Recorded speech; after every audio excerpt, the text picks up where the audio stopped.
বাংলায় জমা খরচ মডেল, সকালে জমা বিকেলে খরচ। যখন শুভেন্দু অধিকারী ছিলেন বিরোধী দলনেতা, সেই সময়ে গুন্ডা দমনে প্রতিশ্রুতি দিয়েছিলেন তিনি।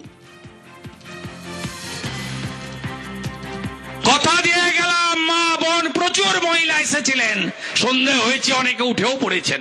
রেকর্ড করে রাখুন রাজ্যের বিরোধী দলনেতার কথা। বিজেপি এলে এই ধর্ষকদেরকে কোর্টে পাঠাবো না, সকালে জমা নেব বিকালে খরচ করব। যোগী আদিত্যনাথ হেমন্ত বিশ্ব শর্মার দেখানো পথে বাড়ি বাড়ি গিয়ে বলুন। বারুইপুরের এই যে এনকাউন্টারের ঘটনা, সেখানেই মনে পড়ছে বাংলায় জমা খরচ মডেলের কথা। সকালে জমা বিকেলে খরচ, এ কথা বলেছিলেন শুভেন্দু অধিকারী। তখন তিনি ছিলেন বিরোধী দলনেতা। কি বলেছিলেন আরো একবার শোনাবো। কথা দিয়ে গেলাম, মা বোন প্রচুর মহিলা এসেছিলেন, সন্দেহ হয়েছে অনেকে উঠেও পড়েছেন। রেকর্ড করে রাখুন রাজ্যের বিরোধী দলনেতার কথা। বিজেপি এলে এই ধর্ষকদেরকে কোর্টে পাঠাবো না, সকালে জমা নেব বিকালে খরচ করব। যোগী আদিত্যনাথ হেমন্ত বিশ্ব শর্মার দেখানো পথে বাড়ি বাড়ি গিয়ে বলুন। বারুইপুরে জঘন্য ঘৃণ্য অপরাধ। বন্ধুর বাড়িতে যাবেন বলে বেরিয়েছিলেন সেই নাবালিকা। তারপর কি হলো? তারপর তাকে তুলে নিয়ে গিয়ে গণধর্ষণ করে খুন করা হলো। গতকালই নিহত নাবালিকার মায়ের সঙ্গে কথা বলেছিলাম আমরা। তিনি চরম শাস্তির দাবি জানিয়েছিলেন। কি কথা হয়েছিল?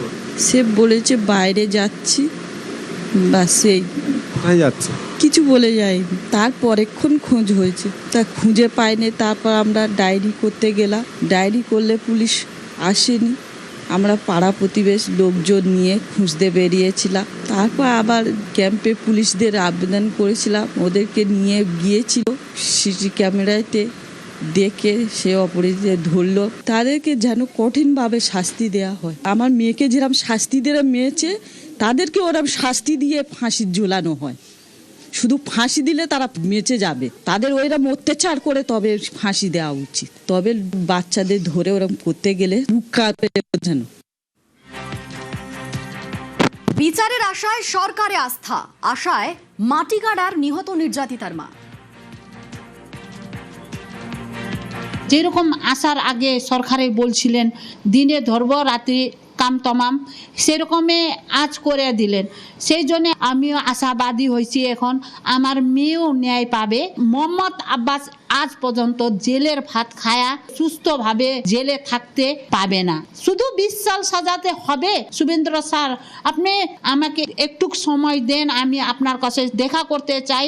আমি আমার কেস আপনার সাথে ডিসকাস করতে চাই। মোহাম্মদ আব্বাস, ওকে ফাঁসি লাগবে, ওর ছাড়া কিছু লাগবে না স্যার। ফাঁসি ফাঁসি ফাঁসি স্যার, নাইলে কোনো অপরাধীর মনে ভয় থাকবে না। ওরের মেয়েকে মারবে আর নিষ্পিকির ভাবে ওরা ঘোরাচলা করবে।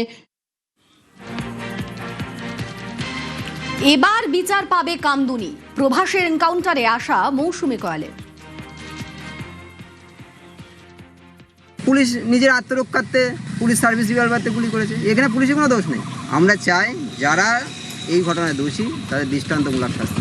এনকাউন্টার একদম এনকাউন্টার। বিনীত গোয়েল, রাজীব কুমার, যারা আমাদের কাছে আয়ও ছিল, আনন্দময় চ্যাটার্জি, এরা প্রত্যেকে দোষী ছিল। আমি চাইবো বর্তমান সরকারের কাছে যারা ইনভেস্টিগেশনে যাদের যুক্ত ছিল তাদেরকেও বিচারের আওতার মধ্যে আনা হোক এবং দ্রুত কামদুনি ফাইল খোলা হোক। কোথাও মন থেকে একটু শান্তি পেলাম যে বিগত 15 বছরের সরকার যেটা করতে পারিনি, ধর্ষকদের বেকসুর খালাস করে দিয়েছে। একটার পর একটা ধর্ষণ হয়েছে, যেখানে মুখ্যমন্ত্রী মমতা বন্দ্যোপাধ্যায় বলতেন সাজানো ঘটনা, মিথ্যা ঘটনা, শরীর থাকলে জর্জরি হয়, বিভিন্নভাবে সমাজের বুকে যে বার্তাগুলো দিতেন, সেই জায়গায় দাঁড়িয়ে আজ নতুন সরকার আসার ফলে তদন্ত করার পর, স্বীকারোক্তি নেওয়ার পর যে এনকাউন্টার করলো, এটা একটা অনেকটাই পাওনা আমাদের রাজ্যের মহিলাদের কাছে। এবং আমাদের কামদুনির মামলাও কেসে, এবং কামদুনি থেকে কাকদ্বীপ, আরজিকর যে ঘটনাগুলো আছে সেগুলোর ফাইল পুনরায় খোলা হোক এবং তদন্ত করা হোক, স্বীকারোক্তি নেওয়া হোক, এদেরকেও এনকাউন্টার করে দেওয়া হোক। যারা মায়ের কোল খালি করেছে তাদের এমনই শাস্তি হওয়া উচিত। বারুইপুরের এনকাউন্টারে প্রতিক্রিয়া হাঁসখালির নির্যাতিতার মায়ের। তার মেয়েরও বিচার হোক চাইছেন হাঁসখালির নির্যাতিতার মা। ভালো করেছে, সঠিক বিচারটা হোক, যে মানুষের মায়ের কোল খালি করা, মুখ্যমন্ত্রী বিচারটা করুক, যেন তাদের এরকম মারে। গুলি করে মারাটাকে ঠিক বলছেন আপনি? ঠিকই করেছে, উপযুক্ত শাস্তি। যারা গণধর্ষণ করে আমার মেয়েকে মেরে ফেলেছে তাদের মুখ্যমন্ত্রীর কাছে আমার এই আবেদন, যেন তাদের সকলকে ফাঁসি চাই। আমি সে বিচারে খুশি নাই। এখন নতুন মুখ্যমন্ত্রীর কাছে আমার এই আবেদন, আমার মেয়ের সঠিক বিচার চাই। তামান্নার ঘটনার সময় বিজেপি সরকার থাকলে হয়তো তখনই বিচার মিলত। প্রতিক্রিয়া তামান্না খাতুনের মায়ের। এই সরকারকে ধন্যবাদ যে ছোট্ট মেয়েটাকে যে মেরেছে সেই ক্রিমিনালকে অন্তত এই দুনিয়া থেকে সরিয়ে দিয়েছে, সেটাও আবার 7 দিনের মধ্যে। আরো ওর সঙ্গে যারা অভিযুক্ত আছেন তাদেরকেও ইনকাউন্টার কি ফাঁসি দিতেই হবে সরকারের কাছে, এটাই দাবি আমার। তামান্না চলে গেছে, যদি বিজেপি সরকার তখন থাকতো তাহলে ওই ক্রিমিনালগুলো আজ পর্যন্ত এই দুনিয়ায় থাকতো না, ক্রিমিনালগুলোদের শাস্তি হয়ে যেত। অভয়ার বিচারের আশা আরো বেড়ে গেল। প্রতিক্রিয়া অভয়ার মা পানিহাটির বিধায়ক রত্না দেবনাথের।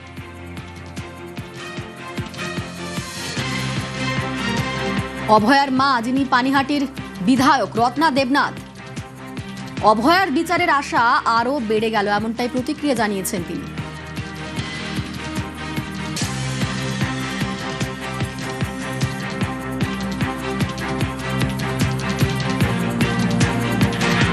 আমি একদম সমর্থন করছি এই পদক্ষেপকে, কারণ পুলিশের রিভলভার কেড়ে নিয়ে ও আবার পুলিশকেই মারতে গেছে, মানে কতটা বেপরোয়া।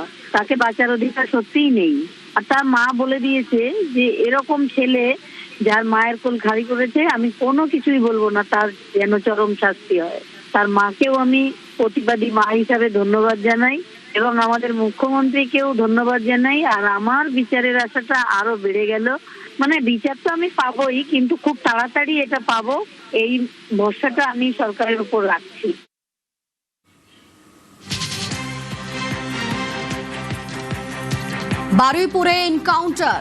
বারুইপুরে এনকাউন্টারে অভিযুক্তের মৃত্যু। পুলিশের গুলিতে মৃত্যু হয়, পুলিশ আত্মরক্ষার্থে গুলি চালায় এবং তাতে মৃত্যু হয় অভিযুক্তের।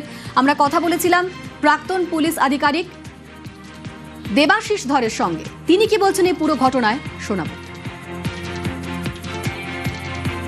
এটা একটা দৃষ্টান্ত তৈরি হলো। শুধু এটা নয়, আপনারা দেখতে চলুন আগামী কয়েক মাসের মধ্যে কতগুলো এই ধরনের ঘটনা সামনে আসে, যেখানে অনেক রেপ হয়েছে, অনেক কিছু গ্যাং রেপ হয়েছে, যেগুলো সামনে আসেনি। এই ঘটনার পরে যখন সরকার পরিবর্তন হয়, আমাদের একটা ম্যান্ডেটই ছিল আমরা অপরাধের ক্ষেত্রে, বিশেষ করে নারী নির্যাতনের ক্ষেত্রে 0 টলারেন্স দেবো। এই ঘটনাটা ভবিষ্যতে এইটাই বার্তা সকলের, সেই সমস্ত অপরাধীদের জন্য যারা এতদিন ধরে মুক্তাঞ্চলে বাস করে এসছে, হয় আপনারা এখানে ছেড়ে দিন, নাহলে আপনাদের ভবিষ্যৎ কিন্তু অন্ধকার।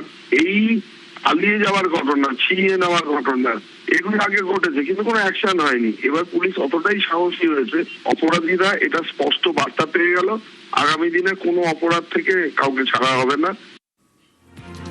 প্রাক্তন এনএসজি কর্তা দীপাঞ্জন চক্রবর্তী, তিনি বর্তমানে বিজেপির বিধায়ক। তিনি গোটা ঘটনায় কি বলছেন তার বক্তব্য শোনাব। এটা দুর্ঘটনাই বলবো। পুলিশ যখন ওই রিকনস্ট্রাক্ট করাতে নিয়ে গিয়েছিল, সেখানে ওই মূল অভিযুক্ত যে ছিল প্রভাস মন্ডল, সে পুলিশের অস্ত্র ছিনিয়ে নিয়ে পালানোর চেষ্টা করে। এই সময় এবং পুলিশের উপর গুলি চালায়। সেখানে পুলিশ তো প্রতিবদ্ধ ক্রিয়া বলুন, সেলফ ডিফেন্স বলুন, কাউন্টার ফায়ার করবেই। আইনের বিচারে ওর ফাঁসি হওয়া উচিত ছিল, কিন্তু ঠিক আছে, যেরকম কর্ম করেছে সেরকম ফল পেয়েছে। মমতা ব্যানার্জির জামানায় ধর্ষক খুনিরা পুরস্কার পেত, কারণ মুখ্যমন্ত্রী ছাড়িয়ে আনতেন। কিন্তু এই জামানায় তারা যথোপযুক্ত শাস্তি পাবে, যাতে সেই শাস্তি দেখে অন্য মানুষরা ভয় পায়।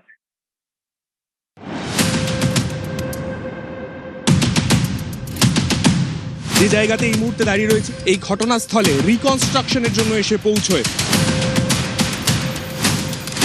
পুলিশকে লক্ষ্য করে গুলি চালানোর পরে পাল্টা গুলিতে এই জায়গাতেই প্রভাস মণ্ডলের মৃত্যু হয়। ও যা কর্ম করেছে তাতেই গেছে আমার শান্তি। বিয়ের পরেও আমি নোংরামো দেখেছি। ও অন্যায় করেছে, ও দোষ করেছে, ও হচ্ছে গুলি খেয়েছে। কালকে কথা দিয়েছে যাবে, সেভাবে কাজ চালিয়ে যাচ্ছে, আমরা খুব খুশি হচ্ছি। এই ধর্ষকদেরকে কোর্টে পাঠাবো না, সকালে জমা নেব, বিকালে খরচ করব।